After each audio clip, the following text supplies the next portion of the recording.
कायदेतज्ञ आहेत त्यांना विचारायचं आहे, खरं तर हा जो युक्तिवाद त्यांनी न्यायालयाच्या समोर केला तो कायदेशीर होता का, तो इथिक्सला धरून होता का? एक वकील म्हणून किंवा तुम्ही सुद्धा प्रॅक्टिस करता, तुम्ही या सगळ्याकडे कसं पाहता? समाज मन संतप्त आहे. आता एखादं जेव्हा प्रकरण न्यायालयासमोर येतं आणि समाज मन जेव्हा संतप्त असतं साहेब, त्यावेळेला आम्हा वकिलांना आपली सामाजिक जबाबदारी हिचं भान ठेवून न्यायालयासमोर युक्तिवाद करायचं असतं. आपलं संविधान काय सांगतं की एखादी व्यक्ती जिच्यावर कुठला आरोप आहे किंवा ज्याच्यावर कुठली केस झालेली आहे, तिने आपला बचाव करताना योग्य ते पुरावे न्यायालयासमोर सादर करावे. परंतु जी व्यक्ती जी या जगात नाही आहे, जिनी तुमच्यावर एखादा खटला किंवा एखादी केस केलेली आहे, त्या व्यक्तीला आज डिफेंड करायला कोर्टात कोणीही नाही आहे.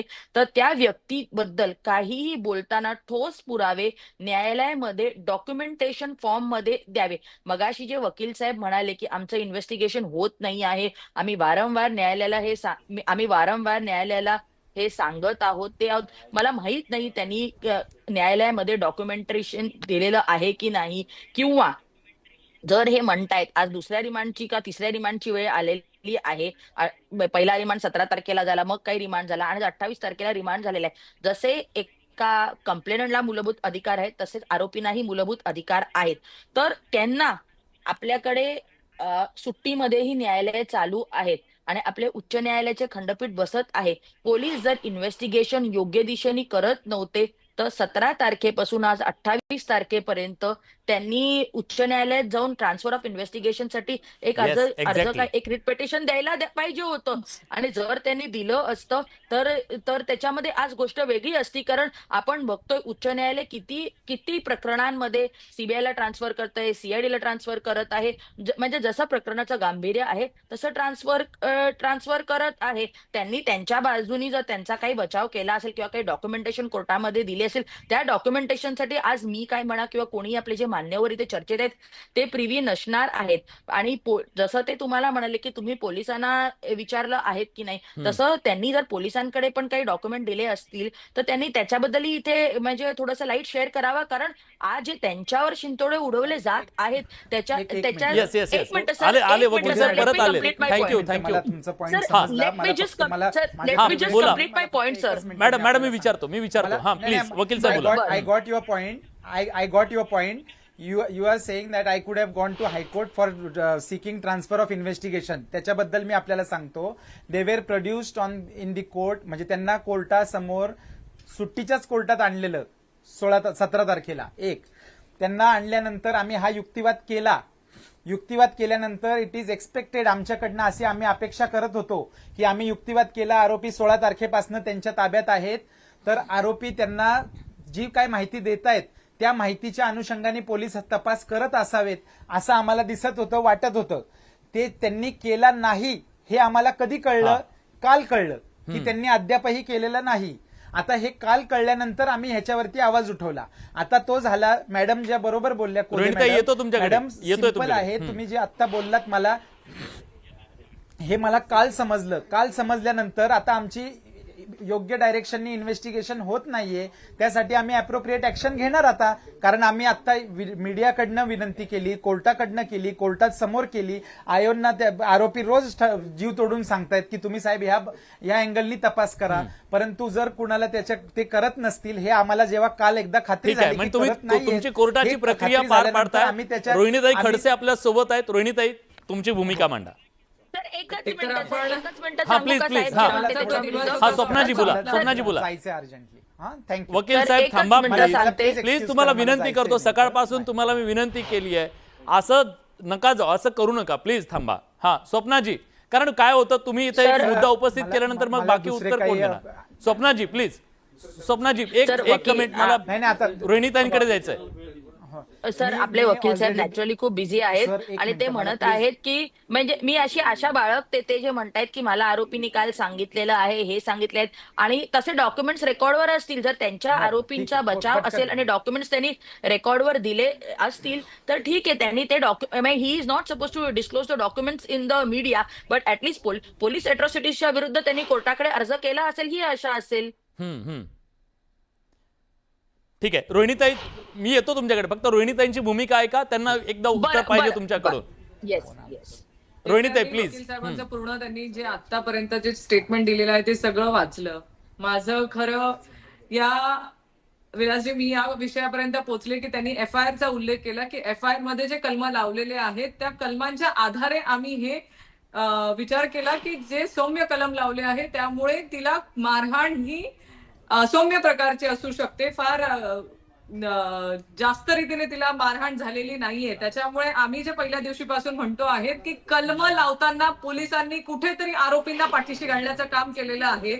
जिथे तिच्या अंगावर 29 जखमा दिसत आहेत तिथे पोलिसांनी हे कलम लावले कसे इथपासून मुद्दा आहे, जो आपणच सगळे मीडियावरती बोलतो आहोत, सगळे सामाजिक कार्यकर्ते सगळे बोलतायत, पण अजूनही ते कलम ऍड केले गेलेले नाहीयेत. दुसरा मुद्दा, वकील साहेबांचं असं म्हणणं होतं की तुम्ही आम्हाला तपास का करू देत नाही किंवा तपास होऊ नये अशी तुमची इच्छा आहे का.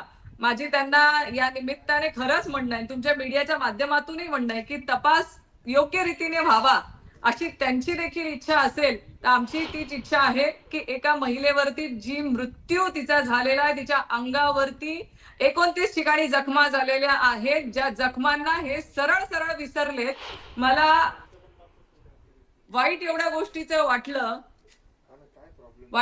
गोष्टीचं वाटतंय की 29 ठिकाणी जखमा झाल्या त्या त्यांना दिसल्या नाहीत, त्या रिपोर्ट मध्ये नाहीत, हे सरळ सरळ ते विसरलेत, पण त्यांना तपास योग्य मी रीतीने विचारतो होऊ नये अशी तुमची वकील इच्छा साहेब, आहे. मला फक्त एकच शेवटची मिनिट. कमेंट माझं या तुम्ही सगळ्या द्या, प्रकारामध्ये शेवटची एक कमेंट द्या. विनंती आहे. माणूस म्हणून मला सांगा, जी. 29 बोला. जखमा झाल्यानंतर सुद्धा अजून तुम्ही तुमच्या मतावर ठाम आहात का, नाही तिचा छळ झालेला म्हणून?